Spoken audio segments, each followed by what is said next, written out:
Theme horror.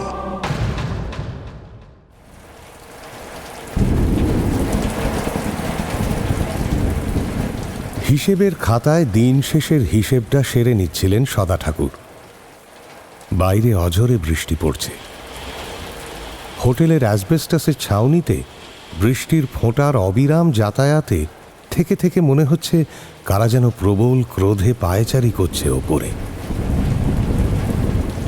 বাজ পড়ে ল্যাম্পপোস্টের fuse উড়ে যাওয়ায় কলকাতা শহরের সমস্ত অন্ধকার এসে জমা হয়েছে এই বড়বাজারের গোবিন্দধর লেনে। হিসেব খাতার সব কলামে কলম বুলিয়ে সদা ঠাকুর হিসেব মিলিয়ে দেখছিলেন। একবার হোটেলের ভেতরটা দেখে নিতে গিয়েই মেজাজটা বিগড়ে গেল তাঁর। ভেতরে বসে রাতের খাবার সারছে দুজন বাঁধা খদ্দের। তাদের একজন ভাত চাইতেই পঞ্চা মাছের হাত না ধুয়েই ভাতের ডেকচিটার দিকে হাত বাড়াতেই গর্জে উঠলেন তিনি। আই পঞ্চা, বলি দিন দিন কি চোখের মাথা খাচ্ছিস? হাতটা কে ধোবে? হ্যাঁ, জানিস না কতজন নিরামিষ খায় এ দোকানে? এসব ছোট লোকদের দোকানে রাখার এই সমস্যা। এরপর তো দোকান টোকান তুলে দিতে হবে রে তোর জন্যে। কোথায় যাবি ভেবেছিস? হ্যাঁ, আমি আসলে বলতে গিয়েও থেমে যায় পঞ্চা। কোথায় যাবে না ভাবলেও কোথা থেকে এসে এখানে ঠাঁই নিয়েছে সেটা মনে করে ওর চোখে জল আসে। মা চলে যাওয়ার পর বাবার সাথে বড়বাজারেরই এক এঁদো গলির একটা গুমটিতে থাকত বছর 15 পঞ্চা। লরি চালক বাবার অ্যাক্সিডেন্টে বেঘোরে প্রাণ যাওয়ার খবরটা যখন পেল, এই হোটেলেই তখন ছিল ও। ওই খবর পাওয়ার পরে একরকম দয়া করেই বোধহয় ওকে রেখে দিয়েছিলেন সদা ঠাকুর। সেই দয়ার পাহাড় এতটাই ভারী যে প্রতিদিনের যাচ্ছে তাই অপমান সহ্য করেও কিচ্ছু বলতে পারে না পঞ্চা। শুধু ডান পায়ের বুড়ো আঙুলটা এক নাগাড়ে ঘষে চলে রংচটা মেঝেতে। ওদিকে দুবেলা দুটো খেতে দিলেই একটা গাধা খাটুনির শরিক মিলবে এই ভেবে পঞ্চাকে দোকানে রেখেছিলেন সদা ঠাকুর। কিন্তু ওর এই এঁটো না মানা, ছোঁয়াছুঁইয়ের পরোয়া না করার বহর দেখে এখন তিতি বিরক্ত হয়ে পড়েছেন। আরও কিছু ভালো মন্দ শোনাতে যাচ্ছিলেন, এমন সময় দরজা থেকে ভেসে এলো একটা গুরুগম্ভীর কণ্ঠস্বর। আচ্ছা, এটাই 30-এর 2 গোবিন্দধর লেন তো? দরজার দিকে চোখ ফেরাতেই চমকে ওঠেন সদা ঠাকুর।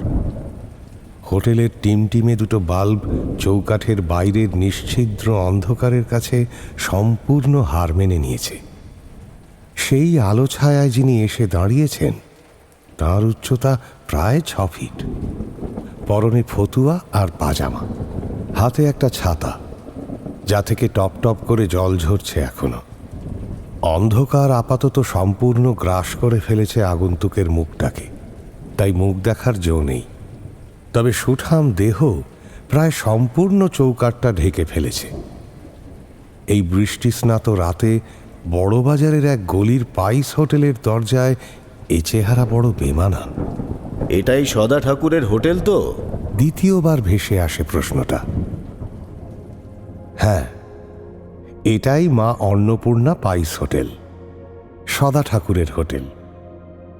71-এ ওপারের সব কিছু ফেলে যখন এপারে চলে আসেন তার বাপ ঠাকুরদা, তখন তার 5 বছর বয়স। তারপর হাজার ঝড়ঝাপটা সামলে তারা দাঁড় করান এই হোটেল। তারপর গঙ্গা দিয়ে বহু জল বয়ে গেছে। বাপ ঠাকুরদার সাত্ত্বিক নিয়মকানুন আর নিজের ব্যবসায়িক বুদ্ধিতে হোটেলটা ভালো রকমই দাঁড় করিয়ে ফেলেছেন সদা ঠাকুর। তবে আপাতত তৃতীয়বার একই প্রশ্ন ভেসে আসার আগেই সম্বিত ফেরে সদা ঠাকুরের। গলার গামছায় মুখ মুছতে মুছতে এগিয়ে যান তিনি। হ্যাঁ হ্যাঁ, আসুন আসুন, আমি সদা ঠাকুর। আসুন, বসুন বসুন, এইখানে বসুন। কি খাবেন বলুন? একদম ফ্রেশ ইলিশ পাবেন। না, তাছাড়া আমি আসলে ঠিক খেতে আসিনি। আমি শুনেছি আপনি অনুষ্ঠান বাড়ির বায়না নেন, সেই প্রয়োজনেই আসা। হ্যাঁ, আমরা অনুষ্ঠান বাড়িতে রান্না করি বই কি। তা কবে আপনাদের অনুষ্ঠান? ভদ্রলোকের মুখের রেখা বলে দিচ্ছিল তার বয়স 60-এর কম নয়। কিন্তু ভদ্রলোকের বাকি শরীরী ভাষায় বয়সের ছাপ তো পড়েইনি, বরঞ্চ বেশ অভিজাত পরিবারের ছাপ সুস্পষ্ট। তবে যেটা সবচেয়ে বেশি চোখে পড়ে তা হলো ভদ্রলোকের চোখ দুটো। দুটো চোখের একটা ক্রূর নৃশংসতা যেন প্রতি মুহূর্তে জরিপ করে নিচ্ছে চারপাশটা। নমস্কার ঠাকুরমশাই, আমার নাম নরেন্দ্র আচার্য। আমি রাজারামপুরের গোতলা জমিদার বাড়ির সন্তান। আগামী রোববার আমাদের বড় মায়ের জন্মদিন। আচ্ছা আচ্ছা। সেই উপলক্ষেই দুপুরে নরনারায়ণ সেবা এবং রাতে একটি পারিবারিক অনুষ্ঠানে রান্নাবান্নার জন্যে আপনার কাছে আসা। ভুরু কুঁচকে যায় সদা ঠাকুরের। রাজারামপুর? সে তো বহু দূর। না, অত দূরে এই বয়সে যাওয়া, বুঝলেন কি না, তারপরে জিনিসপত্র নিয়ে যাওয়া। আগে আপনাকে কিছু নিয়ে যেতে হবে না, আমাদের বাড়িতে সমস্ত কিছুর ব্যবস্থা করা থাকবে। আচ্ছা। আপনি শুধু সেদিনকার রান্নাটার দায়িত্ব নিলে আমরা নিশ্চিন্ত হব। আচ্ছা। আর সেদিন রাতটা আমাদের বাড়িতে কাটিয়ে পরের দিন সকালে ফিরে আসবেন না হয়। একটু অবাকই লাগে সদা ঠাকুরের। বাপ ঠাকুরদার সময় লোকের বাড়ি গিয়ে রান্না করা খুব একটা ভালো চোখে দেখতেন না তারা, তাই সে সময় এরকম প্রস্তাব বহুবার ফিরিয়ে দিয়েছেন তারা। কিন্তু ব্যবসা গুছোতে গুছোতে কখন যে লোভ দানা বেঁধেছে সদা ঠাকুরের শরীরে তা তিনি বোঝেননি। বিভিন্ন অনুষ্ঠান বাড়ির বায়না নেওয়া শুরু করেছেন আজ বছর 5 হলো। তবু এতটা দূর যাওয়াতে বড় পরিশ্রম। তারপর নারায়ণ সেবার। আসলে কি জানেন, ওদিকে আপনার মতন কুলীন বংশের রাঁধুনি নেই, বোঝেনি তো। আমাদের রাঁধুনি ঠাকুর এবছর মারা গেছেন। ওনার ছেলের কাছেই আপনার খবর পেয়েছি। শ্যাম নাকি বেশ নাম ছেলেটার। ওই নামের কাউকে কোনোদিন চিনতেন বলে মনে পড়ে না সদা ঠাকুরের। সন্দেহটা মুখে ফুটে উঠতে নরেন আচার্য বললেন, না করবেন না, আপনি রান্না করবেন এটা বড় মাকে কথা দিয়ে এসেছি। আপনি না করলে তার খারাপ লাগবে। আর টাকা পয়সা নিয়ে আপনি একদম ভাববেন না। আপনার যাতায়াতের খরচা সমেত একদিনের জন্য আমরা আপনাকে 50,000 টাকা দেব। টাকার অঙ্কটা শুনে পঞ্চাও পাশের টেবিলটা মুছতে মুছতে দাঁড়িয়ে পড়েছিল। প্রথমে নিজের কানকে বিশ্বাসই করতে পারেননি সদা ঠাকুর। হারানো বিশ্বাস ফিরতে হাসি মুখে নরেন আচার্যের হাত দুটি ধরলেন তিনি। তাহলে ওই কথাই রইল, বুঝলেন কি না। এত করে বললে কি আর না করা যায় বলেন দেখি। 7 দিন পর জ্যৈষ্ঠ মাসের সূর্যের শেষ অত্যাচার সহ্য করে যখন দেউলা স্টেশনে নামলেন সদা ঠাকুর ও পঞ্চা, তখন 10টা বাজে। পোঁটলা নামিয়ে পঞ্চা আড়মোড়া ভাঙছিল। ট্রেন থেকে নেমে ওরম হাত পা নাড়ালে তো আর পৌঁছানো যাবে না রে।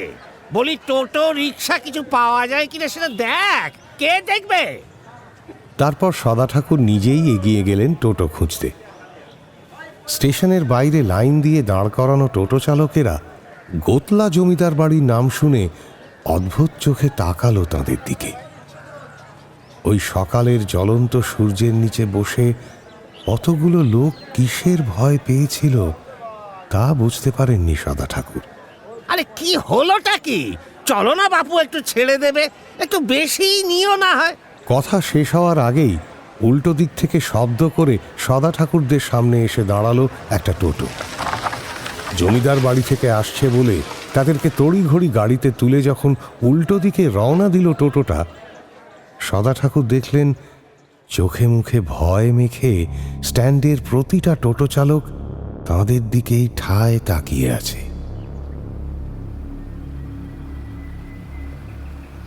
ঢিপির মতো জমিটা পেরিয়ে প্রথমবার দেখা গেল বাড়িটা। প্রান্তরটি বাড়ি পেরিয়ে গিয়ে মিশেছে পেছনে বয়ে চলা হুগলি নদীর বুকে। প্রান্তরের মাঝে থাকা বাড়িটাকে দূর থেকে একটা কালো প্রস্তরখণ্ড মনে হচ্ছে। আশেপাশে আর কোনো জনবসতির চিহ্ন নেই। বেড়ে চলা কুলকুল নদীর আওয়াজ, নির্জনতা ফাঁকা প্রান্তর, সব মিলিয়ে কেমন যেন গা ছমছম করছিল সদা ঠাকুরের। পাশে বসা পঞ্চা সিটের পাশের রডটা খামচে ধরে আছে। ওর চোখ আটকে আছে বাড়িটার দিকে। সেদিকে তাকিয়ে সদা ঠাকুরেরও মনে হলো ওই কালো প্রস্তরখণ্ড আসলে কোনো আদিম প্রাণী। সে অপেক্ষারত কোনো প্রাচীন ইশারার। বহু যুগের শীত ঘুম ভেঙে সে আবার উঠে দাঁড়াবে, পুনর্দখল করবে তার রাজত্ব। সেই অভিযানের আগে সে যেন বিশ্রাম নিচ্ছে। তার নিঃশ্বাসের শব্দ কানে ভেসে আসছে কি? এসব ৭-৫ ভাবতে ভাবতে কখন সদর ফটকে পৌঁছে গেছেন বুঝতে পারেননি সদা ঠাকুর। হুঁশ ফিরল নরেন আচার্যর ডাকে। আসুন আসুন, কোনো অসুবিধে হয়নি তো? না না, অসুবিধে কিছুই হয়নি, একটু দেরি হয়ে গেল এই যা। না না না, কোথায় দেরি, সব ব্যবস্থা করা আছে, শুধু আপনার রান্না চাপানোর অপেক্ষা। কথা বলতে বলতে সদর ফটক পেরিয়ে ভেতরে ঢুকে এলেন সবাই। ঢোকার সময় ফটকের মাথার পাথর কেটে লেখা আচার্য বাটি নামটা বেশ মনে ধরেছিল সদা ঠাকুরের। ভেতরে ঢুকে বাড়ির গঠন দেখে চোখ বড় বড় হয়ে গেল তার। সদর ফটক পেরিয়ে বেশ খানিকটা জমি জুড়ে ছোট ছোট দপ্তরের মতো কিছু ঘরদোর। তারপরে আর একটা ছোট ফটক পেরিয়ে বড় চৌকো একটা উঠোন। সেই উঠোনের ৩ দিক ঘিরে দাঁড়িয়ে আছে দোতলা দালান বাড়ি। জায়গায় জায়গায় সিঁড়ি উঠে গেছে বিভিন্ন ঘরে বা বৈঠকখানায়। এত কিছুর মধ্যেও কি যেন একটা নেই। উঁচু দালান বাড়িটা যেন উঠোনটাকে আষ্টে পৃষ্ঠে বেঁধে রেখেছে ৩ দিক থেকে। অজস্র ঘরের বন্ধ পাল্লা, ক্ষয়ে যাওয়া ফলক, সব মিলিয়ে কেমন একটা গা ছমছমে পরিবেশ। সদা ঠাকুর মনে মনে ভাবলেন, কেমন একটা শীত শীত করছে ঘরটায় ঢুকে থেকে। এই জ্যৈষ্ঠ মাসে ঠান্ডা লাগবে কেন? তাছাড়া বাড়ির লোকগুলোই বা কোথায়? বোধহয় সেরকম কিছু আন্দাজ করেই নরেন বলে উঠলেন, এত বড় বাড়ি বুঝলেন, লোক নেই থাকার। একসময় বাড়িতে গোটা 15 পরিবার একসাথে থাকতো, আর এখন আমি, আমার স্ত্রী আর ছেলে, ওদিকে বাবা, জ্যাঠা আর ঠাকুমা, আর ঘরের কিছু কাজের লোক আছে। আজ অবশ্য আমার বোন আর তার পরিবারও এসেছে ঠাকুমার জন্মদিন উপলক্ষে। ওরা সবাই ওই ভেতরেই জোগাড়যন্ত্রী করছে। বাকি কথা আর কানে যাচ্ছিল না সদা ঠাকুরের। উনি তখন মনে মনে ভাবছেন, ঠাকুমার জন্মদিন? এ লোক বলে কি? এরই তো আমার মতো বয়স হবে, এর আবার ঠাকুমার জন্মদিন? বড় মা বলতে ভেবেছিল এর মায়ের জন্মদিন হবে হয়তো। ঠাকুমা? ভাবতে ভাবতে আনমনা হয়ে পড়েছিলেন সদা ঠাকুর। হুঁশ ফিরতে শুনতে পান তখনও কথা বলে চলেছেন নরেন্দ্র। এর মধ্যে অনেকে মারা গেছেন, তবে আমরা বেঁচে আছি, আমরা বেঁচে থাকব, বুঝলেন কি না ঠাকুরমশাই? বেঁচে থাকার একটা আনন্দ আছে, সেটাই আসল। শেষ কথাগুলো কানে যেতেই তার গা শিরশির করে ওঠে। কথার অসংলগ্নতা ছাপিয়ে যায় নরেন আচার্যের চোখের সেই নিষ্ঠুর ক্রূরতা। দপ করে জ্বলে উঠে আবার স্বাভাবিক হয়ে যায় তার চোখ দুটো। এমন সময় একটা হেঁড়ে গলা চিৎকারে চমকে ওঠেন সবাই। সদা ঠাকুর দেখেন বৈঠকখানার ঠিক দরজার সামনে দাঁড়িয়ে আছেন এক বৃদ্ধ। মাথার সুতোর মতো চুলগুলো কানের পাশে ঝুলে আছে। কুঁচকে যাওয়া চামড়ার ফাঁকে অজস্র গর্ত। একটা নোংরা ফতুয়া আর নাটখোলা একটা পাজামা পরে তাদের দিকেই তাকিয়ে আছেন বিস্ফারিত চোখে। সেই দৃষ্টিতে হিংস্রতা নেই, আছে প্রচণ্ড আতঙ্কের ছাপ। কেউ বাঁচবে না, কেউ বাঁচবে না, কেউ না। এইভাবে বেঁচে থেকে লাভ আছে? আপনারা বলুন, বলুক সবাই বলুক। হ্যাঁ, বাপ বাপকে ছাড়লেও এদের ছাড়বে না, ছাড়বে না এদের। কেউ বাঁচবে না, কেউ বাঁচবে না। বলতে বলতে তিনি হিংস্রভাবে নেমে আসেন সামনের সিঁড়ি দিয়ে। ভয় পেয়ে সদা ঠাকুর দুপা পিছিয়ে আসেন। নরেন আচার্যর দিকে তাকিয়ে দেখেন তার চোয়াল শক্ত হয়ে গেছে। দ্রুত পায়ে বৃদ্ধের দিকে এগিয়ে যান তিনি। জ্যাঠা, ঘর থেকে বেরোলে কি করে? ওষুধ খেয়েছ? আজ বড় মায়ের জন্মদিন। শোনো, ঝামেলা করো না, যাও ঘরে যাও বলছি। এই সুখিয়া! হ্যাঁ কর্তা, কোথায় রে তুই? আসছি কর্তা। জ্যাঠা ঘর থেকে বেরোলো কি করে? কিছুক্ষণের মধ্যেই একটা চাকর গোছের লোক তড়িঘড়ি এসে বৃদ্ধকে টেনে সরিয়ে নিয়ে যায়। চলো চলো চলো, খালি যেতে যেতে বৃদ্ধের চিৎকারে ফাঁকা উঠোনটা গম গম করে ওঠে। কেউ বাঁচবে না, কেউ না, কেউ বাঁচবে না, কেউ বাঁচবে না, কেউ বাঁচবে না। এর মধ্যেই ভেতর থেকে এক মহিলা বেরিয়ে তাদের সামনে এসে দাঁড়িয়েছেন। নরেন আচার্য এগিয়ে এসে পরিচয় করিয়ে দিলেন। আচ্ছা, ও সুস্মিতা, আমার স্ত্রী। আজকে সব ব্যবস্থা ওর তদারকিতেই হচ্ছে। ও আপনাদের সব দেখিয়ে দেবে। আর বুঝলেন ঠাকুরমশাই, জ্যাঠার ব্যবহারে কিছু মনে করবেন না। খুব পণ্ডিত মানুষ ছিলেন। আমেরিকা থেকে পিএইচডি করে গ্রামের বাড়ি ফিরেছিলেন এখানে স্কুল বানাবেন বলে। তারপর থেকে কি যে হলো, গত 15 বছর ধরে এমনই আছেন। কোনো চিকিৎসাতেই কাজ হয়নি। এখন থাকেন নিজের মতন, নিজের খেয়ালে। নরেন আচার্যর কথার মাঝে সদা ঠাকুর লক্ষ্য করছিলেন তাঁর স্ত্রীকে। বয়সের ছাপ এই মহিলার শরীরে স্পষ্ট। গালের চামড়া জায়গায় জায়গায় ঝুলে পড়েছে। মাথায় সাদা চুলের ভিড়ে একটা কালো চুল খোঁজা দায়। তবে সবচেয়ে অদ্ভুত, মহিলার চোখ দুটো। দু চোখের নিচে মোটা কালির দাগ, আর কোটরের ভেতর থেকে যে দুটো বিন্দু চারিদিকে ঘুরছে, সেগুলোকে ঠিক স্বাভাবিক চোখ বলা চলে না। কোথাও স্থির থাকছে না বিন্দু দুটো। সমস্ত কিছু ছিন্ন ভিন্ন করে কিছু একটা খুঁজে চলেছে। নরেন আচার্যের কথা শেষ হওয়ার পর মহিলা বলে উঠলেন, আসুন ঠাকুরমশাই, আপনাকে রান্নাঘরটা দেখিয়ে দিই। আজকে অনেক লোকের রান্না হবে তো, তাই বাইরে একটা ব্যবস্থা করেছি। আসুন এইদিকে। হ্যাঁ, তাদের নিয়ে বাঁদিকের চাতালের দিকে এগিয়ে গেলেন ভদ্রমহিলা। মহিলার কথা শুনে ঠোঁটের কোণায় হাসি ফুটল সদা ঠাকুরের। তিনি মনে মনে বললেন, কুলীন বংশ বাবা, সাধে নাকি? 5টা লোক খাবে, সেই ছোঁয়া কেন খাবে বাড়ির লোক? কয়েকটা ছোট ঘর আর বৈঠকখানা পেরিয়ে একটা ফাঁকা জায়গায় এসে দাঁড়ালেন সুস্মিতা। সেখানে রান্নার নানান বাসনপত্র, মশলাপাতি সাজানো রয়েছে। বড় বড় পাত্রে চাল, ডাল ইত্যাদি সব গুছিয়ে রাখা আছে পাশাপাশি। এই যে ঠাকুরমশাই, এর বেশি কিছু ব্যবস্থা করতে পারিনি। আসলে এর আগে যিনি কাজ করতেন নিজেই সমস্ত ব্যবস্থাপনা করতেন। ওনার পর আর কোনো রাঁধুনি পেলাম না। আসলে এই বাড়িতে কেউ আসতে চায় না।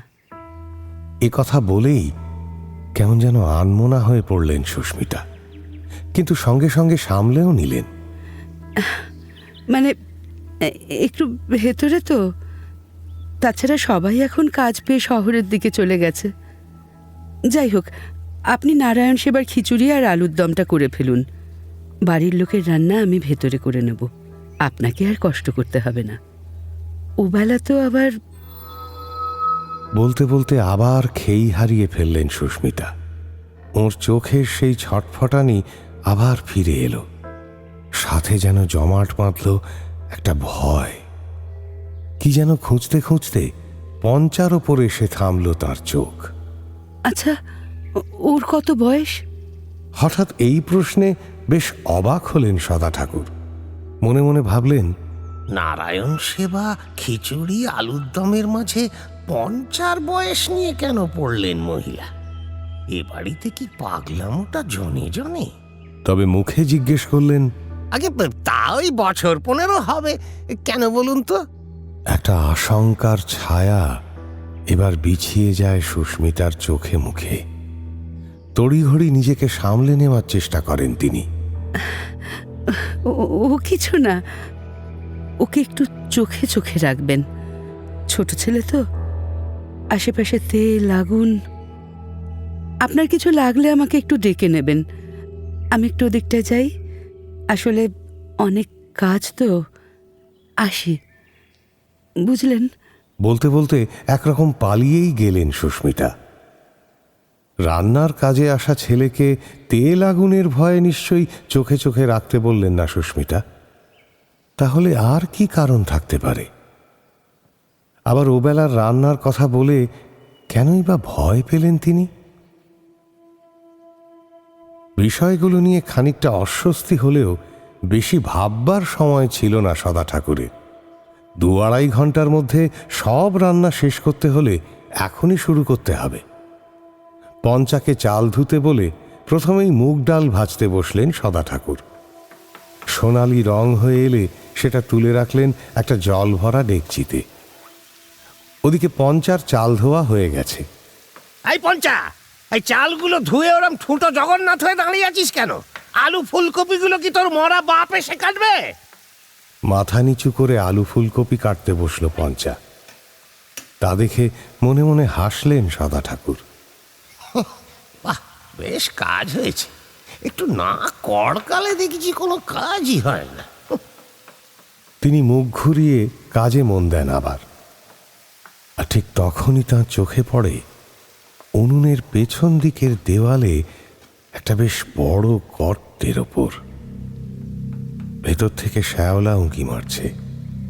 পুরনো বাড়ির দেওয়ালের ভেতরের ফাটল দিয়ে জল গড়িয়ে এই অবস্থা। ওদিকে মরা বাপের কথাতেই বোধহয় কেঁদে ফেলেছিল পঞ্চা। জলে ভেজা চোখে দেখতে না পেয়ে আলুর পেটের বদলে নিজেরই মধ্যমা বরাবর বঁটিতে চাপ দিয়ে ফেলেও। কি রে, কি হলো? কি হাত কেটে ফেলেছিস? বলি তোর মনটা কোথায় থাকে রে বেটা? হ্যাঁ, কুলিন বাড়ির রান্নায় তোর ওই বদ রক্ত মিশিয়ে ফেললি যে বড়। কথাটা বলে একটু দমে গেলেন সদা ঠাকুর। মনে মনে ভাবলেন, এতটা বলা বোধহয় ঠিক হয়নি। তবে এতে কাজ হলো বেশ। কিছুক্ষণ পাথরের মতো দাঁড়িয়ে থেকে পঞ্চা ঘাড়ের গামছাটার একটা অংশ ছিঁড়ে হাতে বাঁধল। তারপর নিমেষের মধ্যে শেষ করলো বাকি সবজি কাটা। খারাপ লাগাটা ঝেড়ে ফেলে সদা ঠাকুর উনুনে কড়াই চাপিয়ে তেল ঢাললেন। বিশেষ কথা না বলে নিজেদের মধ্যে ভাগাভাগি করা কাজগুলো করতে লাগলেন দুজনে। কিছুক্ষণ পরে যখন ডেকচিতে জল ফোটার অপেক্ষায় বসে আছেন সদা ঠাকুর, তখন তার মনে ঝড় উঠেছে। আর ঝড়ের ফাঁকে উঁকি দিচ্ছে 2-3টে স্মৃতি। আমার মতিটা খিচুড়ি খেতে বড় ভালোবাসত।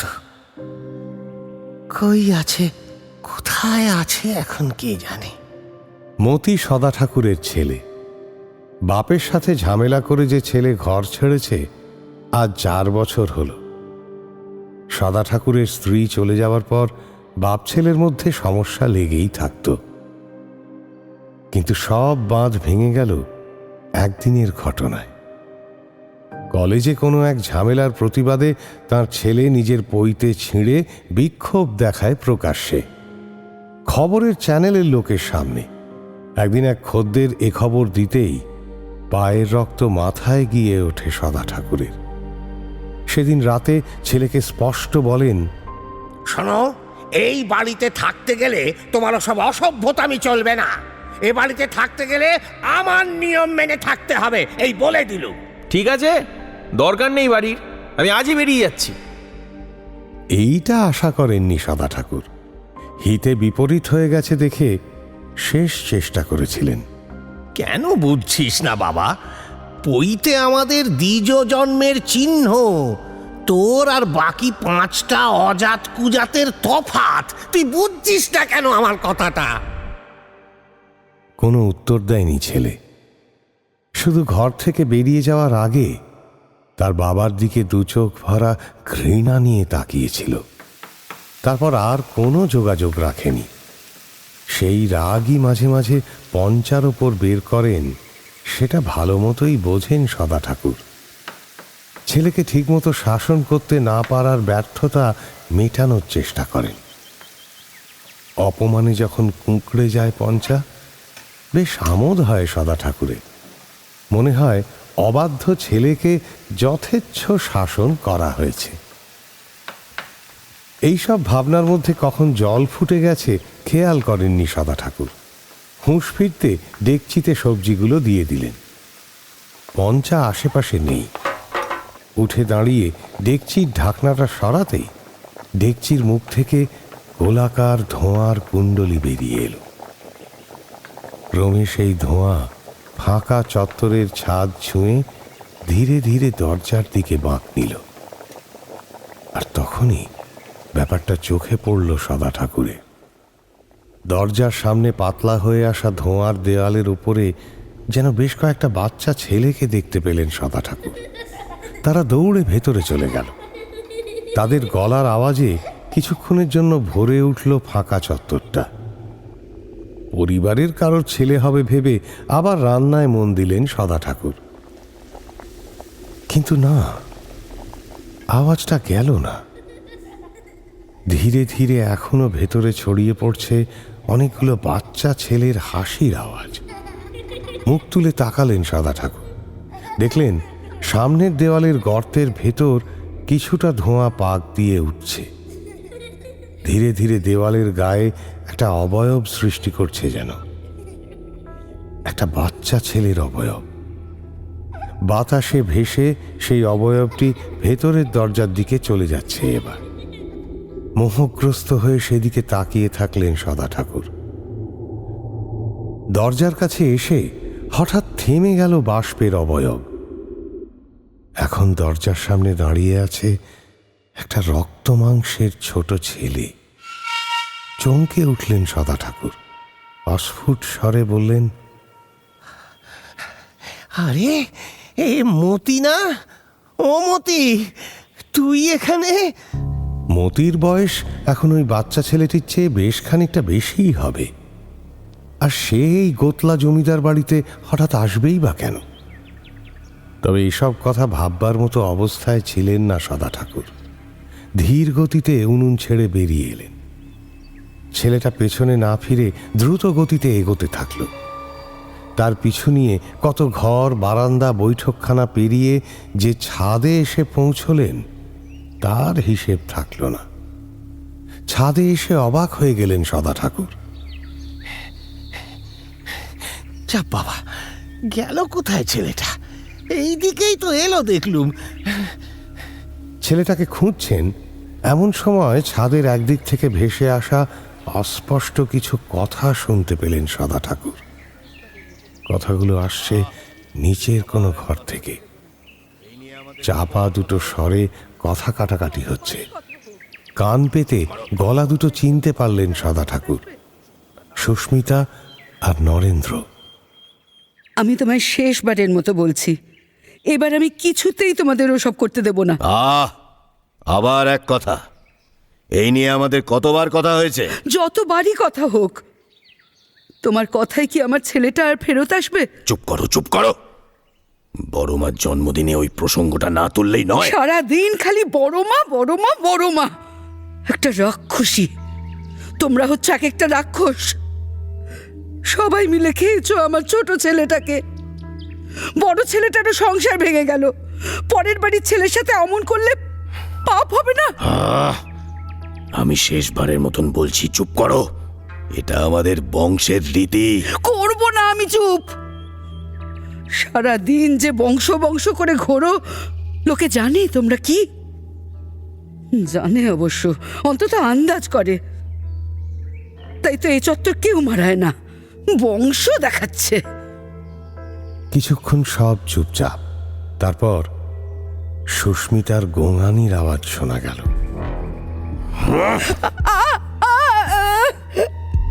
শোনো, এবার শুধু মোচড়ালাম, পরের বার ভেঙে দেব। আমার গায়ে হাত তুলে কিছু করতে পারবে না, সব ধ্বংস হয়ে যাবে, সব নষ্ট হয়ে যাবে। এই চিৎকার যেন কান্না হয়ে মিলিয়ে গেল সুস্মিতার গলায়। তবে বাড়ির অন্য একটা অংশ থেকে ভেসে এলো আর একটা চিৎকার, নরেনের পাগল জ্যাঠার। তফাৎ যাও, তফাৎ যাও। কলাশপাতকে রাক্ষস বানালো কে? হ্যাঁ? কলাশপাতকে রাক্ষস বানালো কে? কে বানালো? যেই বানাক, তোমরা বাঁচবে না, তোমরা বাঁচবে না, তোমরা বাঁচবে না। বাতাবিকে খেলে ইলবল তো আসবেই, বাতাবিকে খেলে ইলবল আসবেই। কেউ বাঁচবে না, কেউ বাঁচবে না, কেউ বাঁচবে না। সবাই কি আর দুর্বাসা হয়? দুর্বাসা হয় না। কেউ বাঁচবে না, কেউ বাঁচবে না। বহুদিন আগে শোনা চরিত্রগুলোর নামগুলো শুনে খানিকক্ষণ থমকে দাঁড়ালেন সদা ঠাকুর। কি যেন একটা মিল আছে চরিত্রগুলোর মধ্যে, তবে কিছুতেই মনে পড়ল না। এমন সময় ফতুয়াতে টান পড়তে পেছন ফিরে তাকালেন। সেই বাচ্চাটা। তাকে মতি ভেবে ভুল করার কারণ আছে, মুখের গড়নে বেশ মিল। আমায় খুঁজছিলে? হ্যাঁ, কোথায় লুকিয়েছিলে এতক্ষণ? তুমি কে বাবা? আমি তো কেউ নই। আমরা আসলে কেউ নই। ওই যারা আসছে তারাও কেউ নয়। বলে সে যেদিকে ইঙ্গিত করল সেদিকে তাকিয়ে সদা ঠাকুর দেখলেন ধুলো উড়িয়ে এগিয়ে আসছে বেশ কয়েকটা ছোট ছোট ট্রাক। সেই ট্রাকের পিঠে বসে দাঁড়িয়ে আছে সারি সারি মানুষ। ছাদ থেকে তাদের দেখে কাঠের পুতুল বলে মনে হচ্ছে। ওরা ওরা কারা? ওই যে বললাম কেউ নয়। মেলা ইয়ার কি করো না, এরাই কি আজ খাওয়া দাওয়া করবেন? হ্যাঁ, ওরা সব তোমাদের কলকাতার নানান রাস্তায় ভিক্ষা করে। ওদেরকে নিয়ে আসে এই বাড়ির কর্তারা। বড় মায়ের জন্মদিনে খাওয়ানো হয় সবাইকে। ভুরু কুঁচকে যায় সদা ঠাকুরের। ছেলেটা বলে কি? হ্যাঁ, মানে নরনারায়ণ সেবার জন্য কলকাতার রাস্তা থেকে লোক ধরে আনে? কেন, এই গায়ে কি লোক নেই নারায়ণ সেবা? তারা তো এ বাড়ির আশেপাশেও আসে না। কেন, কি আছে এ বাড়িতে? কি আছে জানো না? তুমি জানো না কারা আছে এই বাড়িতে? হ্যাঁ, কথা শেষ করতে না করতেই ছেলেটার চোখে মুখে কেমন যেন একটা ভয়ের ছায়া নেমে এলো। নিমেষের মধ্যে পেছন ফিরে ছেলেটি দৌড় লাগালো। সদা ঠাকুর আবার পিছু নিলেন ছেলেটার। তবে এবার আর ছেলেটাকে ধরতে পারলেন না। শেষে রান্নার জায়গায় আসতে মাথায় বাজ পড়ল সদা ঠাকুরের। খিচুড়ির তো এতক্ষণে পুড়ে কালো হয়ে যাওয়ার কথা। পড়ি কি মরি করে দৌড়ে রান্নাঘরে ফিরে সদা ঠাকুর দেখলেন প্রায় শরীর সমান খুন্তিটা দিয়ে খিচুড়ি নাড়িয়ে চলেছে পঞ্চা। উনুন নেভানো। সদা ঠাকুর ঘরে ঢুকতেই অভিমান ভরা চোখে তার দিকে তাকালো পঞ্চা। তাতে অবশ্য মন গলল না সদা ঠাকুরের। ট্রাক ভর্তি লোক আসতে শুরু করায় কাজের গতি বাড়ালেন সদা ঠাকুর। এর মধ্যেই অনেকগুলো প্রশ্ন ঘুরতে থাকলো তার মাথায়। কে ওই বাচ্চা ছেলেটা? কি পাপেরই বা কথা বলছিলেন সুস্মিতা? এ বাড়ির আশেপাশে কেউ আসে না কেন? আর যার জন্মদিন সেই বড় মা কোথায়? কি রহস্য বুকে চেপে রেখেছেন এই আচার্যরা, কে জানে বাপু। যেমন ভেবেছিলেন তেমনই কিছুক্ষণের মধ্যে তলব এলো খাবার নিয়ে বাড়ির সামনের উঠোনে যাওয়ার। বাড়ির দুটো কাজের লোক খাবার বয়ে নিয়ে যাওয়ার জন্য এলো। সেই ফাঁকা চত্বর থেকে বেরিয়ে বাইরে উঠোনের দিকে এগোলেন সদা ঠাকুর। নরেন আচার্যর গলা শোনা যাচ্ছে উঠোনের ওই দিক থেকে। হ্যাঁ হ্যাঁ, ওই দিকটায় বসো। হ্যাঁ হ্যাঁ, বসো বসো বসো। আচ্ছা, একটা ধার দিয়ে বসো। হ্যাঁ, ওইভাবে ওইভাবে, ঠিক আছে। চৌকো উঠোনের মাঝে 4টে সমান্তরাল রেখা বরাবর বসে আছে অনেকগুলো মানুষ, পুরুষ, মহিলা, বৃদ্ধ, বৃদ্ধা, বাচ্চা, ছেলে মেয়ে, সব মিলিয়ে 30 পরিবার। এদের মিল শুধু একটাই, প্রত্যেকেরই মুখে অনেক দিনের অনাহারের ছাপ। সেই ছাপ মুখ ছাপিয়ে জামা কাপড়, সাথে বয়ে আনা পোঁটলা সবেতেই ছড়িয়ে পড়েছে। তারা ব্যাকুল চোখে তাকিয়ে আছে ভেতর থেকে কাঁধে বয়ে নিয়ে আসা খিচুড়ি আর আলুর দমের পাত্রগুলোর দিকে। নরেন আচার্য বললেন, আর দেরি করবেন না ঠাকুর মশাই, চলুন আমিও হাত লাগাচ্ছি। এই তোমরা সবাই ভালো করে খেও। কই দেখি। পরিবেশন শুরু হলো। খাওয়ার দিতে দিতে একটা কারণে একটু অবাকই লাগছিল সদা ঠাকুরের। খাবার বাড়ার ফাঁকে প্রশ্নটা করেই ফেললেন সদা ঠাকুর। আগে কর্তা, আর কাউকে দেখছি না কেন? বাড়ির সবাই কোথায়? একটু ইতস্তত করে নরেন আচার্য জবাব দিলেন, আসছে, সবাই আসছে, বেশি লোক নেই তো। সুস্মিতার শরীরটা হঠাৎ একটু খারাপ হয়েছে, বাবা আর বড় মা বিশ্রাম নিচ্ছেন। বোঝেনি তো, সব বয়স হয়েছে, বাকিরা আসছেন এখানে। আর ওই বাচ্চা ছেলেগুলো, ওই রান্না করছিলাম তখন দেখলাম দৌড়ে বেড়াচ্ছে। একজনকে তো। মাঝপথে থেমে যান সদা ঠাকুর। নরেন আচার্যর মুখ তখন প্রায় রক্তশূন্য। একটু যেন কেঁপে উঠলেন। বাচ্চা ছেলে? হ্যাঁ, এ বাড়িতে তো কোনো বাচ্চা ছেলে নেই। এই যারা এসেছে তাদের ছেলে মেয়েরা আছে, কিন্তু তারা তো ঘরে দৌড়োদৌড়ি করছে বলে মনে হয় না। সদা ঠাকুরকে যেন একটু এড়িয়েই সামনের দিকে এগিয়ে গেলেন নরেন আচার্য। ছেলে নেই, তবে কাদের দেখলেন তিনি? কপালের ভাঁজগুলো আরো গভীর হয় সদা ঠাকুরের। কিছুক্ষণ পরে নরেন আচার্যর বড় ছেলে আর তার পিসির পরিবার এসে দাঁড়ালেন আচার্য বাটির উঠোনে। একটা ভয় আবার জাঁকিয়ে বসতে চায় সদা ঠাকুরের মনে। আচার্য পরিবারের সদস্যদের চোখে মুখে একটা অন্ধকার ছায়া যেন খেলা করে বেড়াচ্ছে। প্রত্যেকের চোখে একটা হিংস্রতা যেন মুহূর্তের জন্য এসে আবার নিমেষে চলে যাচ্ছে। এমন সময় খাওয়া দাওয়ার জায়গা থেকে চিৎকার চেঁচামেচি শুনে সেদিকে তাকিয়ে সদা ঠাকুর দেখলেন সকালে সেই সুখিয়া নামের চাকরটার সাথে বেশ তর্কাতর্কি জুড়ে দিয়েছে একটা লোক। বাকি মানুষগুলোর থেকে এই লোকটি একটু আলাদা। এর পরনে প্রায় গোড়ালি অবধি লম্বা একটা আলখাল্লা। আমার সব খেয়েছিস চেটে পুটে, আর একটু খিচুড়ি দিবি না? জানোয়ার, সব কটা মরবি, সব কটা। সেদিকে এগিয়ে গেলেন সদা ঠাকুর। পেছনে এলেন নরেন আচার্য। তাদের দেখে সুখিয়া ব্যস্ত হয়ে বলে উঠল, দেখুন না, এই নিয়ে 6বার খিচুড়ি দিলাম, আরো চাইছে। এরকম করলে তো বাকিদের দেওয়াই যাবে না। এই কথায় যেন তেলে বেগুনে জ্বলে উঠল লোকটা। বলল, কি বললি? বাকিদের দেয়া যাবে না? তা কি হবে বাকিদের দিয়ে? হ্যাঁ, এরা জানে তোরা কি করিস, এরা জানে তোদের এই নারায়ণ সেবার আসল কারণ। হ্যাঁ, কে ওখানে? দোতলার মাঝামাঝি যে লম্বা বারান্দাটা আছে, ঠিক তার মাঝখানে এসে দাঁড়িয়েছেন দুজন, এক বৃদ্ধ আর এক বৃদ্ধা। কিন্তু তাদের দেখে হঠাৎ গাটা গুলিয়ে উঠল সদা ঠাকুরের। এ কিরকম চেহারা হয়েছে তাদের! চোখের কোটরের ভেতর চোখটা আছে কিনা সেটাও এত দূর থেকে বোঝা যাচ্ছে না। শুধু বোঝা যাচ্ছে দড়ির মতো শুকিয়ে যাওয়া দুটো শরীর দাঁড়িয়ে আছে বারান্দার কাঠের রেলিং ধরে। ভেসে আসা কণ্ঠস্বরে রাগ বা বিরক্তি নেই, আছে একটা সুপ্ত ভয়। আলখাল্লা পরা লোকটি ওপরের দিকে তাকিয়ে হঠাৎ ভীষণ আমোদ পেল।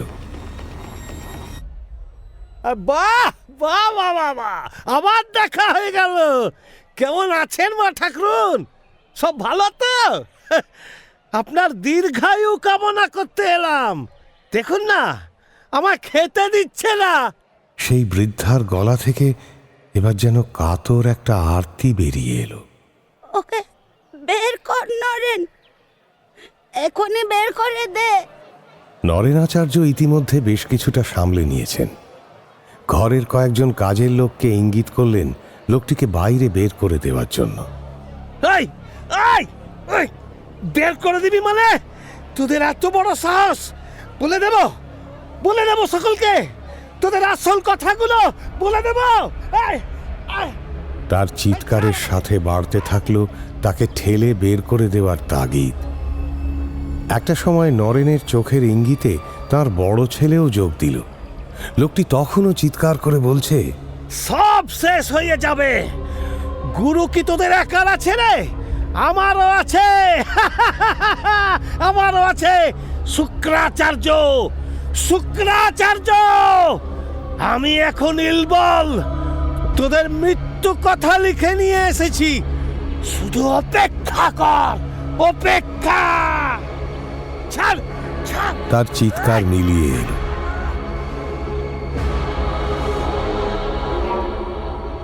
শেষমেশ যখন তাকে টেনে হিঁচড়ে মূল ফটকের বাইরে নিয়ে যাওয়া হলো, তখন সবার মধ্যে একটা গুঞ্জন শুরু হয়েছে।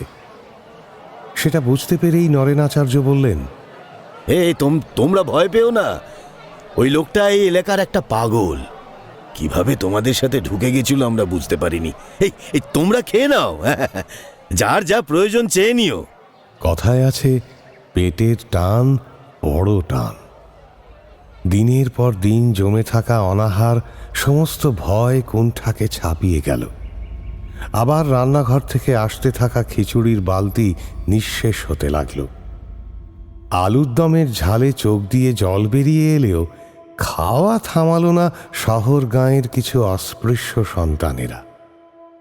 বারান্দার কাঠের রেলিংয়ে ভর দিয়ে সেই দৃশ্য দেখতে থাকলেন প্রবাদ প্রাচীন দুই বৃদ্ধ বৃদ্ধা, আর নিচে তাদের দ্বিজ ব্রাহ্মণ সন্তানেরা, যাদের অনুগ্রহে বহুদিন পরে খাওয়ার জুটল কিছু ঠিকানাহীনের। সব গুটিয়ে সদা ঠাকুরের খাওয়া দাওয়া সারতে প্রায় বিকেল হয়ে গেল। একটু বাতাস নেবেন বলে ছাদে উঠলেন। হঠাৎ সদর ফটকের দিক থেকে একটা আওয়াজ শুনে সেই দিকে হেঁটে গেলেন। দেখলেন নিচে দাঁড়িয়ে আছেন নরেন আচার্য। তাঁর সামনে দাঁড়িয়ে আছে কয়েকটি পরিবার। আজ নারায়ণ সেবায় ওরা ছিল। নারায়ণ সেবার সবাই ফিরে গেছে বেশ কিছুক্ষণ হলো। তাহলে এরা এখনো কি করছে? সদা ঠাকুর দেখলেন হাত জোড় করে কাকুতি মিনতি করছে তারা। নরেন বারবার হাত নেড়ে কি একটা বোঝাচ্ছেন তাদের। শেষমেশ পকেট থেকে একটা নোটের তাড়া বের করে তাদেরকে দিলেন নরেন।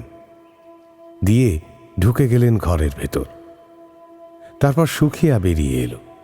সেই পরিবারগুলোকে ঠেলতে ঠেলতে বের করে দিল সদর ফটক দিয়ে। সেই দিকে তাকাতেই চমকে উঠলেন সদা ঠাকুর। সেই আলখাল্লা পরা লোকটা প্রান্তরের একধারে একটা গাছের আড়াল থেকে পুরো দৃশ্যটা এক দৃষ্টে দেখছে। আর তার পেছনে দাঁড়িয়ে আছে সকালের সেই বাচ্চা ছেলেটা। কিছু তো একটা ব্যাপার আছে। যাকে যাক, আমার কি মুরুগ্গে, আমি বাবা সকাল সকাল ঘরের ছেড়ে ঘরে ফিরে যাব।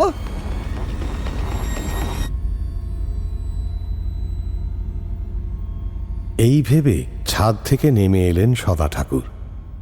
সারাদিনের পরিশ্রমে তাঁর বড় ক্লান্ত লাগছিল। মেঝেতে একটা শতরঞ্চি বিছিয়ে শুয়ে পড়লেন। যে পরিবারগুলোকে তাড়িয়ে দেওয়া হলো তাদের মধ্যে কি যেন একটা মিল আছে। ভাবতে ভাবতে ঘুম নেমে এলো সদা ঠাকুরের দু চোখে। ঘুম ভাঙল সন্ধেবেলা। চোখ খুলে তিনি দেখলেন তাঁর সামনে ঝুঁকে তাঁকে ডাকছেন আচার্য পরিবারের নাতি। ঠাকুরমশাই, ঠাকুরমশাই, বেলা পড়ে গেছে, এবার যে ও বেলার জোগাড়যন্ত্রী করতে হয়। একটু লজ্জা পেয়েই উঠে বসলেন সদা ঠাকুর। হ্যাঁ হ্যাঁ কর্তা, এই করে ফেলবো সব। আসলে বয়স হচ্ছে তো, চোখ দুটো একটু লেগে গিয়েছিল। বয়সের কথা আর আমাকে কি বলবেন, বয়স বড় বালাই, বুঝলেন কি না ঠাকুরমশাই? কথাটা বলে কিছুক্ষণ চুপ করে থাকলেন নরেন। তারপর যোগ করলেন, এই দেখুন 2 পাত্রে মাংস রেখেছি। আচ্ছা বড় পাত্রের মাংসটা আমাদের বাড়ির লোকজনের, আচ্ছা আচ্ছা। আর ছোট পাত্রের মাংসটা আপনাদের। হ্যাঁ, একটু কষ্ট করে দুটো আলাদা পাত্রে রান্না করতে হবে ঠাকুরমশাই, আসলে এটা আমাদের গুরুদেবের নির্দেশ। আচ্ছা আচ্ছা। বড় মার জন্মদিনে এই রীতিটা চলে আসছে আজ বহু বছর হলো। আপনাদেরটা এই উনুনেই করে নিতে পারেন। বড় পাত্রের মাংসটা আমাদের ভেতরের রান্নাঘরে হবে। পরপর বেশ কয়েকটা খটকা লাগলো সদা ঠাকুরের। এই বয়সে জন্মদিনের রাতের খাবারের মাংস! বারান্দায় দূর থেকে মহিলাকে দেখে তার একটিও দাঁত অবশিষ্ট আছে নাকি সন্দেহ হয়েছিল ওনার। একটু অপমানিতও বোধ করলেন সদা ঠাকুর। মনে মনে বললেন, আলাদা রান্না মানে এ আবার কিরকম রীতি? মুখে ঠাকুর মশাই বলে খাতির, আর অন্যদিকে এই ব্যবহার! মুখে জুতো মারি তো ঠাকুর মশাইয়ের। কিন্তু মুখ দিয়ে এসব কথা তাঁর বেরোলো না। যা বলবেন কর্তা, তাহলে এইখানে আমাদের রান্নাটা পঞ্চাকে চাপাতে বলি, আমি ওই দিকটা সামলাই বরং। হ্যাঁ, নিশ্চিন্ত হয়ে নরেন উঠে বেরিয়ে যাচ্ছিলেন। শেষ মুহূর্তে পেছন ফিরে সদা ঠাকুরের দিকে তাকালেন। একটু হুমকির সুরেই যেন বললেন, দেখবেন ঠাকুরমশাই, কোনো মতেই বড় পাত্রের মাংস যেন এই পরিবারের লোক ছাড়া অন্য কেউ না খায়।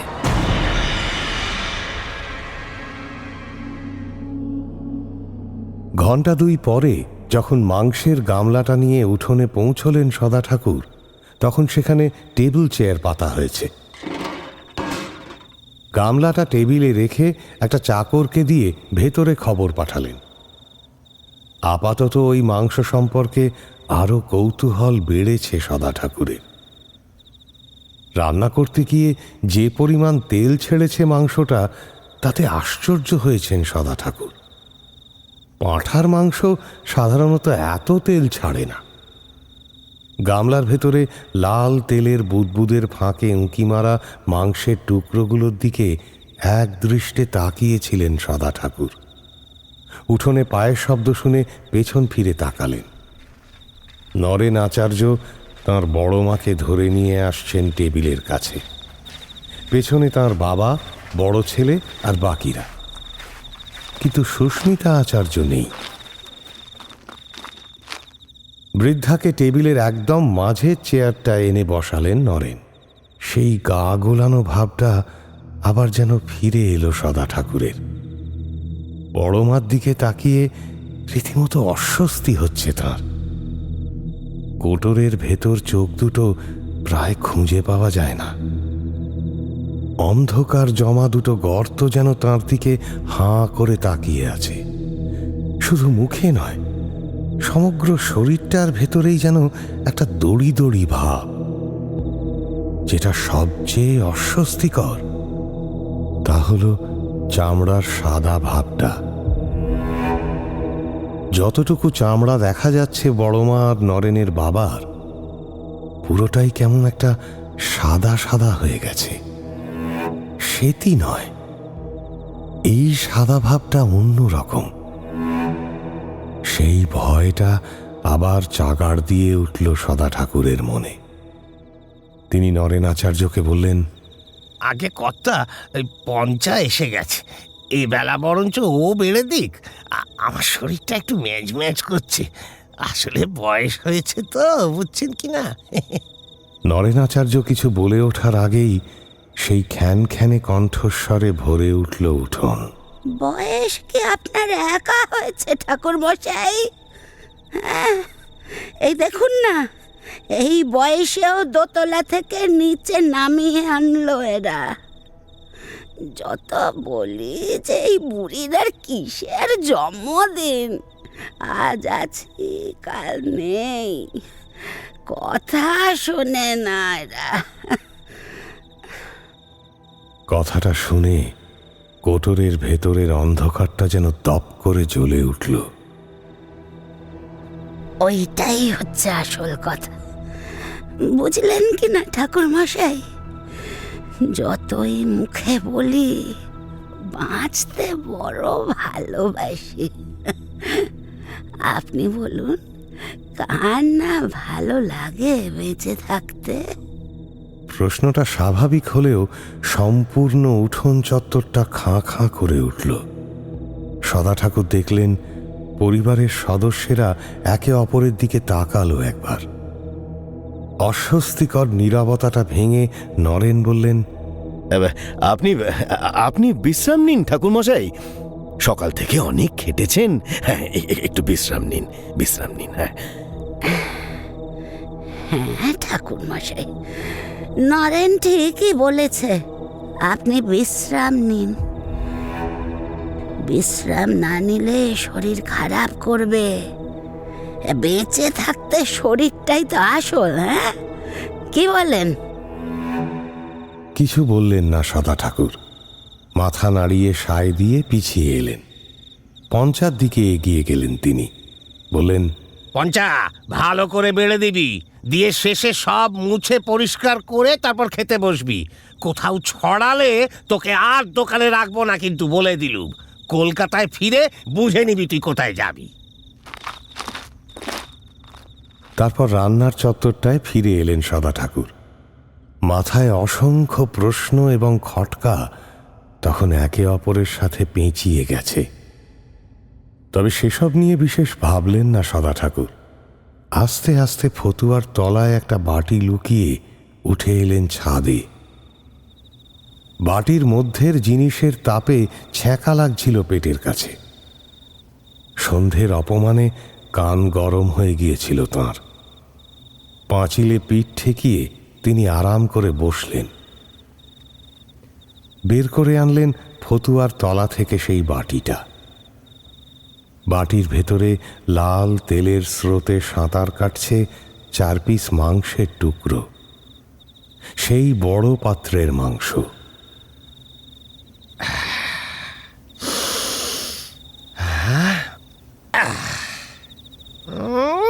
বড় পাত্রের মাংস যেন আর কেউ না খায়, মরণ দশা। আমি সদানন্দ ভট্টাচার্য, চিদানন্দ ভট্টাচার্যের ছেলে। আমি খেলে কি অশুদ্ধ হবে শুনি? ই আর কি জায়গা পাওনি? কি এমন হাতি ঘোড়ার মাংস? ওসব গুরুর আদেশ অনেক দেখেছি। ফালতু কথা যত সব। পরম তৃপ্তিতে একটা টুকরো তুলে তাতে কামড় বসাতে গেলেন সদা ঠাকুর। তখনই তার চোখে পড়ল 3 হাত দূরে দাঁড়িয়ে আছে সেই দুপুরের ছেলেটি।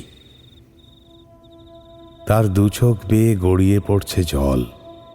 সে দুপাশে মাথা নেড়ে নিষেধ করছে ওই মাংস খেতে। তুই কে বলতো? কোথায় পালিয়ে যাস মাঝে মাঝে? আর এই মাংসটা খাবো না কেন? কেন? ছেলেটি কিছু বলল না, শুধু কাঁদতে কাঁদতে নিষেধ করতে থাকল। মুহূর্তের জন্য ছেলেটির মুখে যেন ফুটে উঠল মতির মুখটা। চমকে উঠলেন সদা ঠাকুর। তারপর ধীরে ধীরে সে মুখ বদলে গেল পঞ্চার মুখে। সেও বারণ করছে তাকে। মাথা গরম হয়ে গেল সদা ঠাকুরের। আর দূর দূর, লরির ড্রাইভারের ছেলে আমায় কি খাবো না খাবো তার জ্ঞান দেবে। মাংসের টুকরোটায় কামড় বসিয়ে দিলেন তিনি।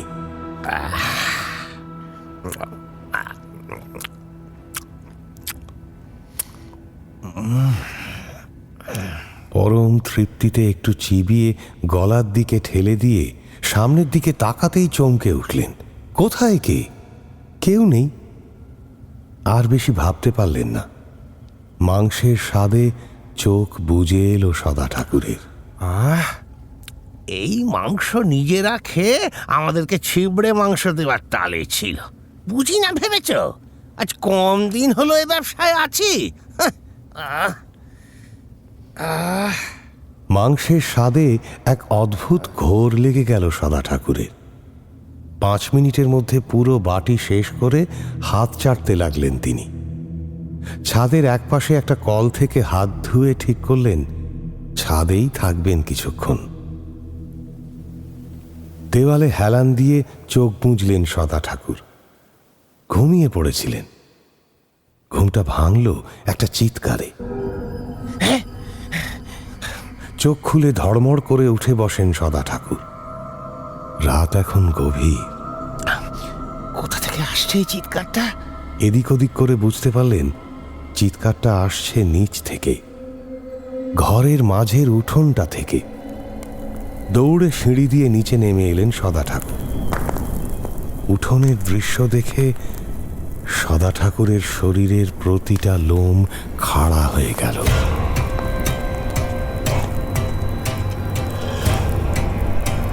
উঠোনের ঠিক মাঝখানে কিছু কাঠ জড়ো করা হয়েছে। সেই কাঠের মাঝখানে দাউ দাউ করে জ্বলছে আগুন। আগুনের এক পাশে মূল ফটকের দিকে পেছন করে লাফাচ্ছে একটা লোক। সকালে সেই আলখাল্লা পরা লোকটা ঠিক লাফাচ্ছে না, তালে তালে নাচছে আর চিৎকার করছে। আরে কোথায় তোরা?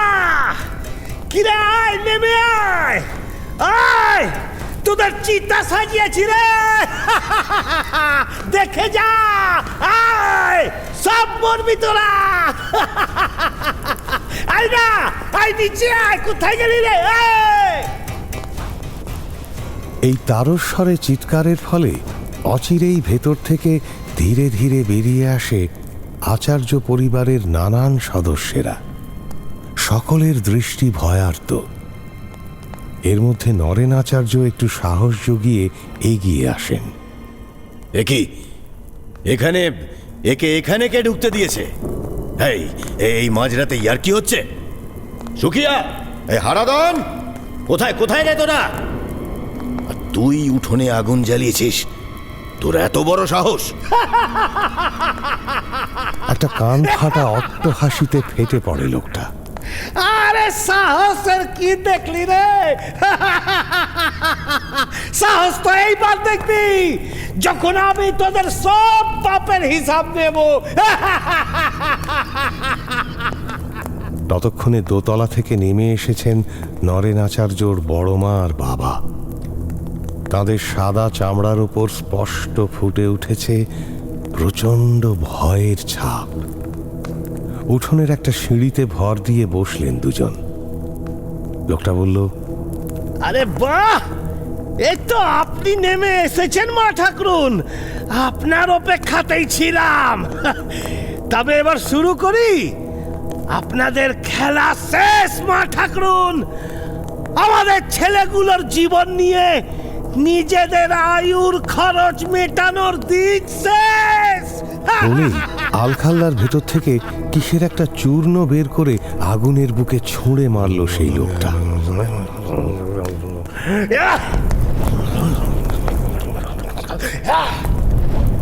সঙ্গে বিড়বিড় করে উচ্চারণ করলো একটা মন্ত্র, কোনো এক অজানা ভাষায়। চমকে উঠলেন সদা ঠাকুর। একটা তীব্র যন্ত্রণা শুরু হলো তার পেটের ভেতর। মনে হলো শত সহস্র সূঁচ যেন পেটের ভেতর থেকে বাইরে বেরিয়ে আসার চেষ্টা করছে। এমন সময় একটা চেনা গলার চিৎকার শুনে মুখ ফেরালেন সদা ঠাকুর।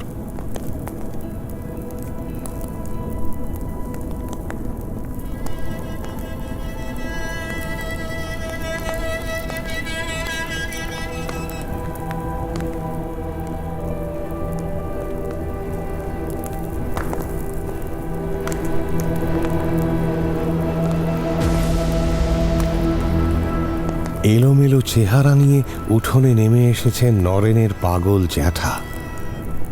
আগুনের দোলাচলে তার বিস্ফারিত চোখ দুটো আরো বীভৎস লাগছে। পেছনে দু চোখে শুকনো জলের দাগ নিয়ে দাঁড়িয়ে আছেন সুস্মিতা আচার্য। তাদের দেখে চিৎকার করে উঠলেন নরেন্দ্র। সুস্মিতা, তোমার এত বড় সাহস! তুমি জ্যাঠাকে? হ্যাঁ, আমার এত বড় সাহস! সাহসটা যদি আগে থাকতো তাহলে হয়তো। আবার চিৎকারটা কান্নায় বুঝে এলো। ওদিকে মন্ত্রোচ্চারণের সাথে পেটের তীব্র যন্ত্রণা বেড়েই চলেছে সদা ঠাকুরের। তিনি ভাবলেন,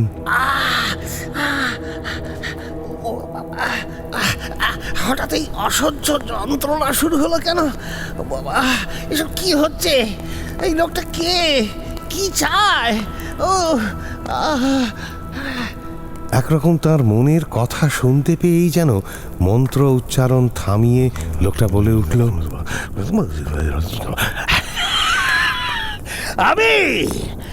আমি কেউ নই, আমি কেউ নই, আমরা কেউ নই রে। বলে তার দিকে মুখ তুলে ঠোঁট বাঁকিয়ে হাসল লোকটা। তার চোখের দৃষ্টিতে নৃশংসতার পাশে একটু তাচ্ছিল্য কি খেলা করে গেল বুঝতে পারলেন না সদা ঠাকুর। শুধু তার মনে পড়ল এই একই কথা তিনি শুনেছিলেন আর একটু নরম গলায়। ওদিকে লোকটি তখন বলেই চলেছে, আমি সব জেনেছি রে, সব জেনেছি। আমি ধ্যানে স্পষ্ট দেখেছি তোদের ওই বড় মা যে বছর ভীষণ অসুস্থ হলো, ওই বছরই ওই নোংরা খেলা শুরু করেছে। কিরে, তাই তো? বলে সে মুঠো ভরা চূর্ণ আবার ছুঁড়ে মারল আগুনের শিখার ভিত্তিতে। সদা ঠাকুরের পেটের ভেতরে যন্ত্রণাটা দ্বিগুণ হয়ে ছড়িয়ে পড়ল সারা শরীরে। তিনি ধপ করে বসে পড়লেন আর সঙ্গে সঙ্গে লক্ষ্য করলেন পেটে হাত দিয়ে হাঁটু মুড়ে বসে পড়েছে বেশ কিছু আচার্য পরিবারের সদস্যরা।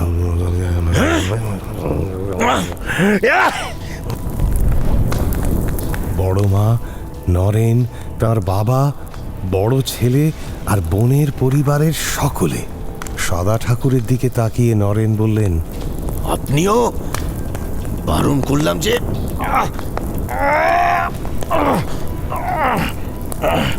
ঠাকুমা অসুস্থ হলে পরে পরিবারের গুরুদেবকে ডাকা হলো।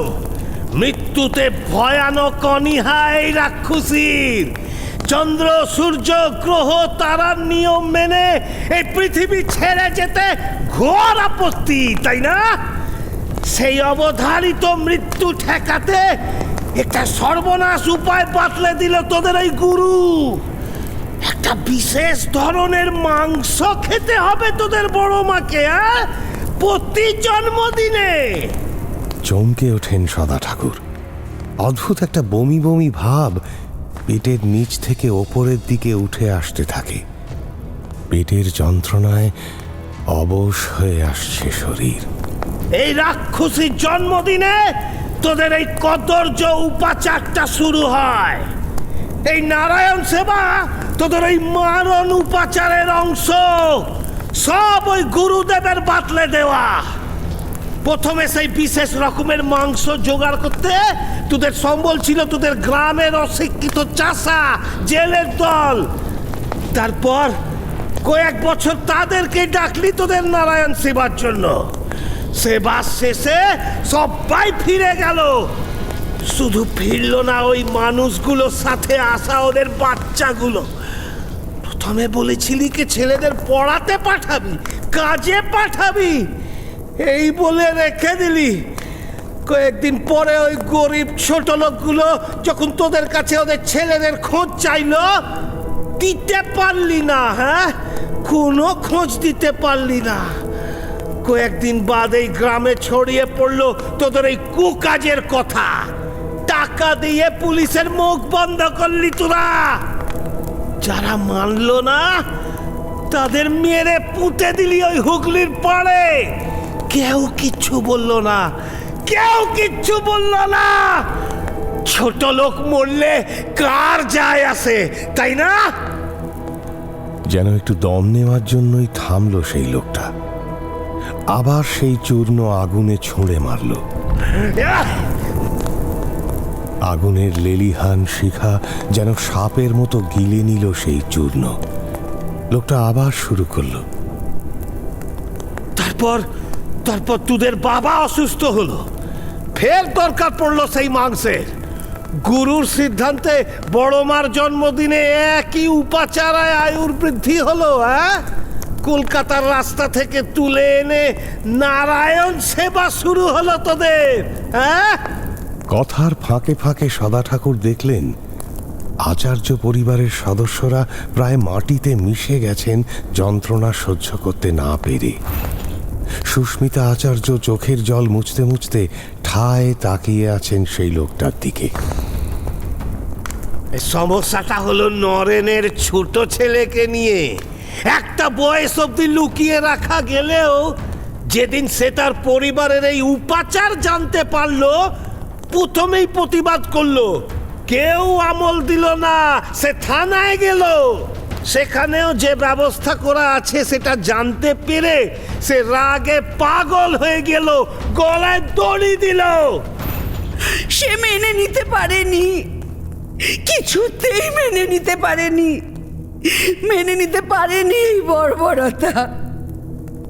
ও চলে যাওয়ার পর বারণ করেছিলাম, এদের পায়ে পড়েছিলাম বারবার, কেউ শোনেনি আমার কথা, কেউ না। জ্যাঠাকে ঘরে বন্ধ করে রেখে পাগল করে দিল, দিনের পর দিন খেতে দেয়নি তাকে। আমাকে প্রতিদিন মেরেছে, বলেছে কাউকে কিছু বলে লাভ নেই। এই করে বড় ছেলের সংসারও ভাঙলো এই বর্বরগুলো। সব জেনে ভয় পালিয়ে বৌমা কলকাতায় গিয়ে পুলিশকে জানালে, তারা এসেও ছিল, কিন্তু এই পিশাচগুলো টাকা খাইয়ে তাদেরকেও চুপ করিয়ে দিল।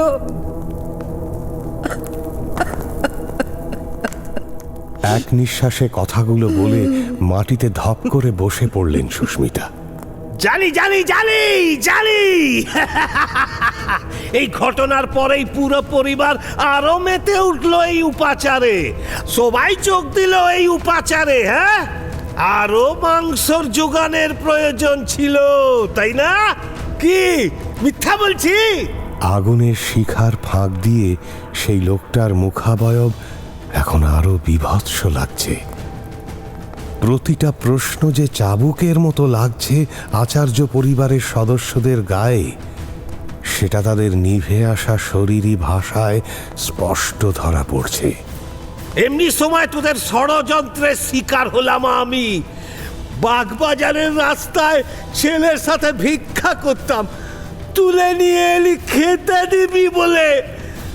তখন কি জানতাম আমায় খাবার দিয়ে আমার ছেলেটাকে খাবি তোরা?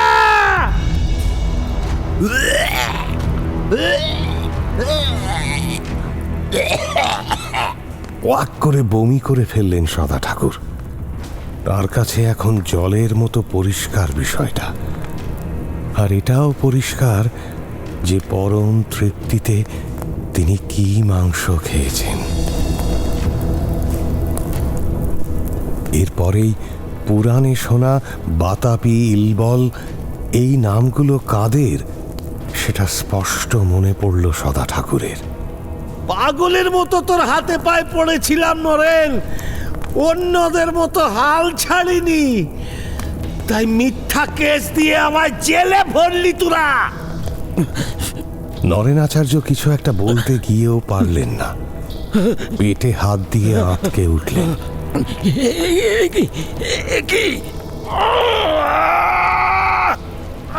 ছটফট করতে করতে পাঞ্জাবি খুলে ফেললেন। বিস্ফারিত চোখে সবাই দেখল তার পেটের মাঝ বরাবর একটা গভীর ক্ষত ধীরে ধীরে আরো গভীর হয়ে উঠছে। অদৃশ্য কোনো ধারালো কিছুর আঘাতে ফিনকি দিয়ে রক্ত বেরিয়ে আসছে।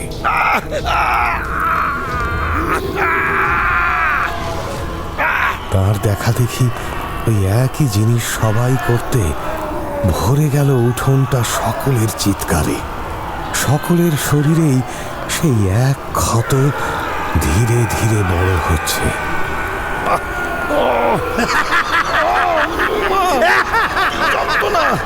এই তো সবে শুরু হলো রে?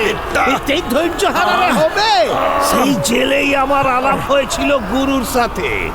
সব শুনে তিনি আমাকে সান্ত্বনা দিয়েছিলেন, কথা দিয়েছিলেন কি প্রতিশোধ নিতে সাহায্য করবেন। একদিন রাতে জেল থেকে পালালাম গুরুর শিষ্য তুই বেটা। তারপর 5 বছর গিরিখাত জঙ্গল পোড়ো মন্দিরে রাত কাটিয়েছি, দীক্ষা নিয়েছি, শিখেছি তন্ত্র আচার। তবে গুরুদেব জানতেন উতে আমার মন ভরবে না। ছেলেকে ফিরে পাবো না জানলেও আমার বুকে তখন প্রতিশোধের আগুন জ্বলছে। সেই রাস্তাই আগের বছর দেখিয়ে দিলেন গুরুদেব, আমাকে শিখিয়ে দিলেন, আমার যা প্রয়োজন সেটাই শিখিয়ে দিলেন।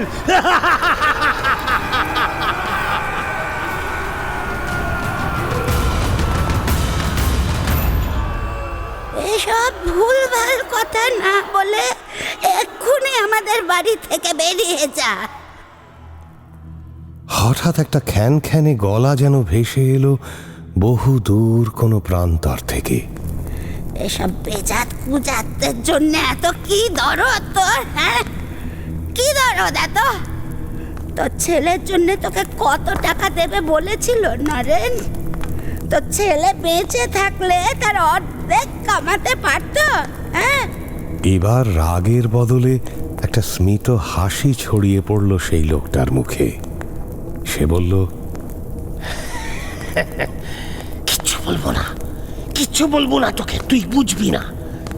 একজন বাবা তার সন্তানের বিনিময়ে কানা করিও রোজগার করতে চায় না, বরঞ্চ নিজের প্রাণের বিনিময়ে যদি সন্তান সুস্থ থাকে, সবল থাকে, তাহলে হাসতে হাসতে সে মৃত্যুবরণ করতে পারে।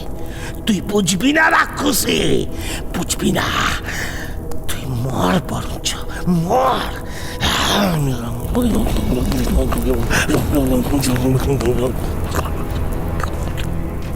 একটা আদিম সুরে আবার মন্ত্রোচ্চারণ শুরু করলো সেই লোকটা। পেটের ক্ষতটা এখন পেটটাকে আধা আধি চিরে ফেলেছে, রক্তে ভেসে যাচ্ছে উঠোন। হঠাৎ দুহাত মুখের সামনে চোঙার মতো ধরে চিৎকার করতে শুরু করলো লোকটা। বেরিয়ে আয় তোরা, বেরিয়ে আয় তোরা! অস্পৃশ্য সন্তানরা জেগে ওঠ, মৃত্যুর মুখে লাথি মেরে বেঁচে থাক তোরা। বেরিয়ে আয় তোরা, বেরিয়ে আয়! এই দ্বিতীয়বারের মতো পৃথিবীর কোলে চোখ মেলে তাকা তোরা। তোদের এই দ্বিজ জন্ম স্বীকার কর। বেরিয়ে আয় তোরা, বেরিয়ে আয়!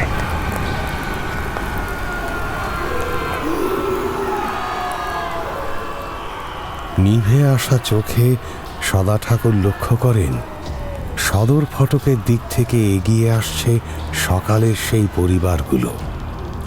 তাদের চোখে মুখে আশা আশঙ্কার এক অদ্ভুত খেলা চলছে। তাদের পেছনে যেন আরো অনেক লোক এগিয়ে আসছে আচার্য বাটির দিকে। এদিকে শহর গাঁয়ের এঁদো গলির সন্তানেরা প্রাচীন মন্ত্রের আহ্বানে সাড়া দিয়েছে, ফিরে আসছে তাদের অকালে কেড়ে নেওয়া জীবনের দিকে। অসংখ্য কণ্ঠের কোলাহলে ঢাকা পড়ছে মাটিতে কাতরাতে থাকা আচার্যদের চিৎকার। দ্বিজ সন্তানদের অকাল প্রসব যন্ত্রণা এখন প্রবল। প্রসব যন্ত্রণার পবিত্রতা বদলে গেছে অকাল অভিশাপের নিদারুণ পরিণতিতে।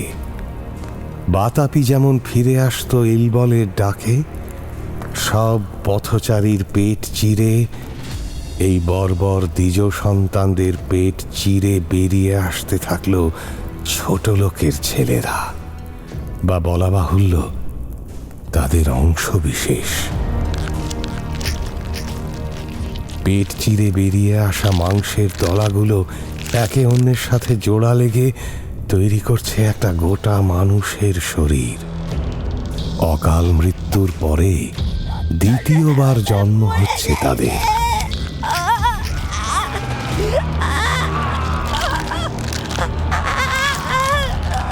সদা ঠাকুর দেখলেন যখন দ্বিতীয়বার প্রাণ ফিরে পাচ্ছে একাধিক হারিয়ে যাওয়া সন্তানেরা, তখনই আরেকটি আশ্চর্য ঘটনা ঘটছে। আচার্যদের চেরা পেটের ফাঁক থেকে কিছু গোলাকৃতি বাষ্পকুণ্ড বেরিয়ে আসছে। তারপর ঠিক সকালের মতো বাতাসের সাহায্যে একটি বিশেষ আকারে সাজিয়ে নিচ্ছে নিজেদের। বেশ কিছু ছোট ছোট ছেলের আকারে জায়গায় জায়গায় এরকম বাষ্প মানবের আকৃতি তৈরি হচ্ছে। এরই মধ্যে একজনকে চিনতে পারলেন সদা ঠাকুর, সকালের ছেলেটা। সে ভেসে গিয়ে থামল মন্ত্রপাঠ করে চলা লোকটার পেছনে। তার গলার দুদিকে পা নামিয়ে তার ঘাড়ে বসল, হাত দিয়ে জড়িয়ে ধরল তার ঘাড়, চুমু খেলো মাথায়। নিজের মরা ছেলের উপস্থিতি বোধহয় টের পেল বাবা। তার দু চোখ বেয়ে নেমে এলো জল। এতক্ষণ জমতে থাকা ভিড়ের নানান অংশে তখন ছড়িয়ে গেছে এই বাষ্পমানবেরা। তাদের শরীর হজম করে ফেলেছে আচার্য পরিবার। তাই এই মন্ত্রে বাড়ি ফেরা হবে না। তবুও অস্পৃশ্য বাবা মায়েদের ঘাড়ে পিঠে শেষবারের মতো খেলা করার সুযোগ পেয়েছে ওরা। সন্তানহারা বাবা মায়েদের চোখের জলে আচার্য বাটির উঠোন তখন পাপ ধুচ্ছে। মৃত্যুর ওপার থেকে ফিরিয়ে আনা সন্তানদের বুকে পিঠে নিয়ে আনন্দে আত্মহারা হয়ে গেছে তাদের বাবা মায়েরা। সন্তানের সর্বাঙ্গে চুমু খাচ্ছে তারা। এদিকে মাঝ বরাবর চেরা পেট নিয়ে মৃত্যু যন্ত্রণায় কাতরাচ্ছেন ব্রাহ্মণ সন্তান আচার্যরা, যাঁরা নিজেদের ব্রাহ্মণত্বের অপমান করেছেন পদে পদে, অমর্যাদা করেছেন তাঁদের মানব জন্মের। ফাঁক হয়ে যাওয়া পেট কোনো রকমে হাত দিয়ে চেপে পাশ ফিরলেন সদা ঠাকুর।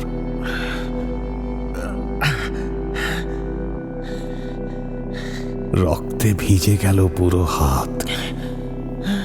যন্ত্রণাটা এবার নিভে আসছে, কেমন একটা ঘুম ঘুম পাচ্ছে।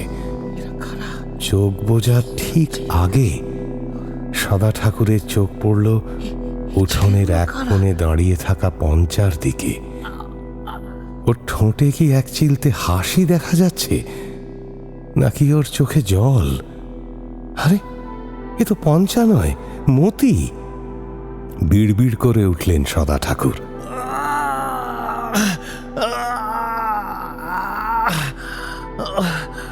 মতি, মতি রে,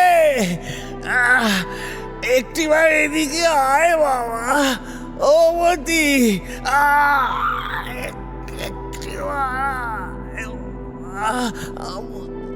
মতি আসে না, আসে না পঞ্চা, আসে না অস্পৃশ্য সন্তানেরা। তারা তখন তাদের দ্বিজ জন্মের আনন্দে মাতোয়ারা। হাততালি দিতে দিতে সহস্র পরিবারের মধ্যে হারিয়ে যায় পঞ্চা। চোখের পর্দা ধীরে ধীরে নেমে আসে সদা ঠাকুরের। এবারের মতো দ্বিজ জন্ম সাঙ্গ হয়েছে তাঁর।